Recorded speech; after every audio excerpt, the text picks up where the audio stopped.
Pascal Massirika, Sylvain Matundu est sur les manettes. En Ituri, 11 personnes sont décédées hier vendredi soir de suite d'une maladie non identifiée à Bandegaido, une localité située à près de 120 km de Mambasa Centre. Selon des sources locales, cette situation crée une psychose dans la zone où des habitants vident déjà le milieu pour se mettre à l'abri du danger.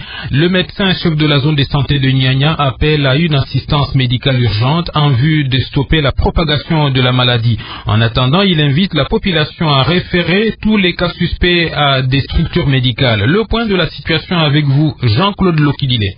D'après le médecin chef de zone de santé de Nyanya, cette maladie s'est déclarée à Moutchaka, une carrière minière située à 4 heures de marche de Bandegaido. La plupart des personnes affectées, estimées jusqu'à une trentaine, arrivent par vague pour chercher les premiers secours.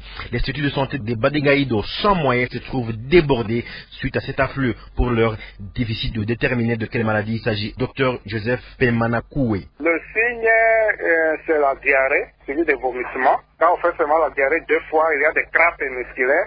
Les gens arrivent déjà épuisés et ils meurent même à cours de route. On ne peut pas confirmer puisqu'on n'a pas encore fait des analyses. Nous sommes actuellement en train de gérer la situation sur place puisque nous manquons aussi beaucoup de choses. Il n'y a pas de chlore, il n'y a pas l'endroit propice des malades de faire papier par terre. Nous sommes en train de voir maintenant comment chercher l'endroit pour mettre ces malades là.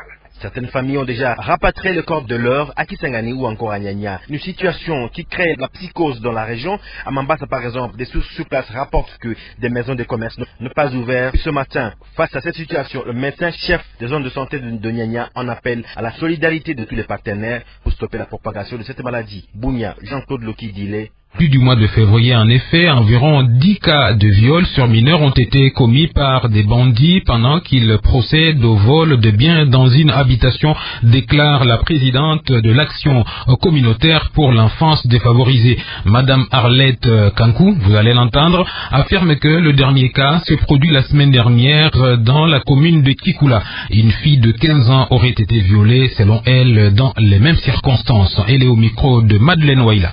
Il y a eu recrudescence des cas de vol accompagnés de viols. Donc dans toutes les maisons où les voleurs sont passés pour nuire davantage, on a constaté qu'on a abusé des filles de 12 ans, de 15 ans, de 17 ans. Les cas qui nous sont parvenus à notre organisation, 16 cas sur des personnes mineures. Alors on s'est dit on emporte des biens, mais faudra-t-il qu'on abuse de nos filles? Nous n'acceptons pas et nous lançons un appel pour qu'à ce que la femme soit préservée. Nous faisons l'accompagnement psychosocial des cas qui nous arrivent, mais aussi nous accompagnons les victimes de dénoncer, d'aller en justice pour que la justice puisse punir avec célérité les auteurs. Nous allons peser de tout notre poids, nous-mêmes, nous n'allons pas baisser les bras pour qu'on laisse les filles tranquilles. Il est 18h04 à Kinshasa. L'actualité en plus bref, l'abbé Donatien Cholet a été élu vendredi soir à l'unanimité au poste de secrétaire général de la conférence épiscopale nationale du Congo pour un mandat de 6 ans renouvelable une seule fois. C'était à l'occasion de l'assemblée plénière extraordinaire des évêques de la Senko qui avait débuté lundi dernier. Au Nord Kivu, le professeur Sekimonyo Wamagango appelle à l'unité des habitants de cette province. Appel lancé ce samedi matin à l'issue d'un entretien avec le secrétaire exécutif provincial de la CENI autour de l'enrôlement. En ce moment où le Nord Kivu est devenu le premier sur le plan démographique, à part la ville de Kinshasa, le professeur Sekimonyo Wamagango pense que le Nord Kivu doit exploiter cette réalité pour mieux se positionner. Il est au micro de Rosalie Zawadi. Nous sommes devenus un géant démographique. C'est pas le moment maintenant de nous battre. Les Mounandé contre les Mutusi, les Hutus contre les Tutsi. Non, non, gérons la grandeur. C'est-à-dire maintenant ce qui nous intéresse, c'est demain avoir la primature. Le Nord Kivu, Premier ministre. Le Nord Kivu, le grand ministère.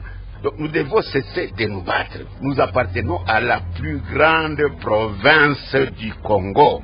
Si nous pouvons produire 50 députés, et je connais des provinces qui n'en produiront que 5, 6, 7, 8. Et vous verrez que ces provinces-là, ils vont créer la paix chez eux. Ils vont avoir droit à tout. Et nous, quand on pense à nous, on dira non, le maïmaï tel est contre tel. Voilà comment on pense de nous. Je vous appelle vraiment à l'ordre. Le gouvernement prochain, après les élections, le Nord Kivu, c'est la primature. Et plusieurs d'autres ministres, parce que nous serons un 10e du Parlement. Les grandes entreprises, ça doit revenir au Nord Kivu. Mais à condition, évidemment, d'avoir la paix. J'ajoute que le professeur Sekimonyo Magango a également appelé la population à s'enrôler massivement afin de dépasser les 4 millions d'électeurs attendus au Nord Kivu.